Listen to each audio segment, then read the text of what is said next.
Hello दगड़ियों, बड़ों को पहला छोटों को प्यार। आज की मेरी ब्लॉग की स्टार्टिंग हुई सुबह के 10 बजे से। आज मैं सुबह से कुछ काम धाम कर नहीं पाई क्योंकि मेरे नातनी को आया है बुखार। सुबह से इसी को पकड़ा था।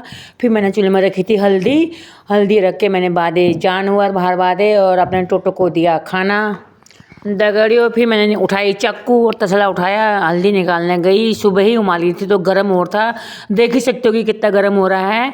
दगड़ियों अब उठाती हूँ मैं बाल्टी, इसको छोटे छोटे टुकड़े में काटेंगे। आग लगी है मस्त धूप ना।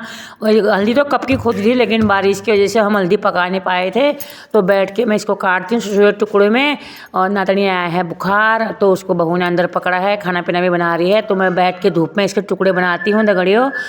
दगड़ियों इसके छोटे छोटे टुकड़ों में काटती हूँ। अब बैठ के आराम से। अभी आ जाएगी मेरे यहीं पर चाय आ जाएगी। तो मटर लाई थी मैं, फली लाई थी जो, उसको छिक्कल भी निकाले बहू ने और नातनी ने, और मटर भी सुखा रखे आप देख सकते हो। ये धूप लगी है। इसको रात से ही बुखार था, रात से तबीयत डाउन थी इसकी, तो मैंने निकाली स्कूटी, तो मैं इसको ले गई अस्पताल। तो वहाँ जाके रोने लग गई है। इसने सोचा डॉक्टर साहब सुई लगा रहे हैं, लेकिन वो बुखार चेक कर रहे थे तो डॉक्टर साहब ने बोला इसको जुकाम ज़्यादा है तो लगाना पड़ेगा भाप। तो मैंने कहा लगा दीजिए सर भाप। तो खुद ही पकड़ के करने लगी कि दादी मैं लगाऊंगी, तो खुद ही भाप लगाने लग गई दगड़ियों ये। फिर मुझे लगी थी भूख, मैं घर आई, मैंने खाया दाल भात खाने के बाद मैंने फिर दोबारा से फिर से अपना काम शुरू किया।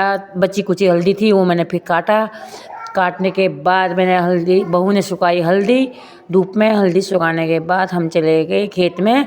हमने कहा गेहूँ कैसे हो रहे हैं करके चेक किया। हमने कहा चूहा हुआ लगा है या कितना गाप में आया है देखा, तो चूहा तो नहीं लगा था, गेहूँ भी ठीक ही हो रहे हैं, अभी खाद डालना नहीं हो रहा है अभी। फिर उसके बाद चले गए हम आगे खेत में बरसीम काटने। बरसीम में सिम काटी दगड़ियों हमने।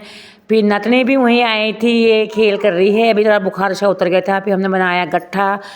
दगड़ियों मैं उठाती हूँ अब गट्ठा। ये है मेरा खेत, चलती हूँ मैं नतनी के साथ घर के ओर। ये है मेरा गांव का नज़ारा, डूबता सूरज देख सकते हो आप लोग। दगड़ियों आपको हमारी वीडियो कैसी लगी लाइक करें, कमेंट करें, शेयर करें। चंपा पंडा ब्लॉग को ज़्यादा से ज़्यादा सब्सक्राइब करें।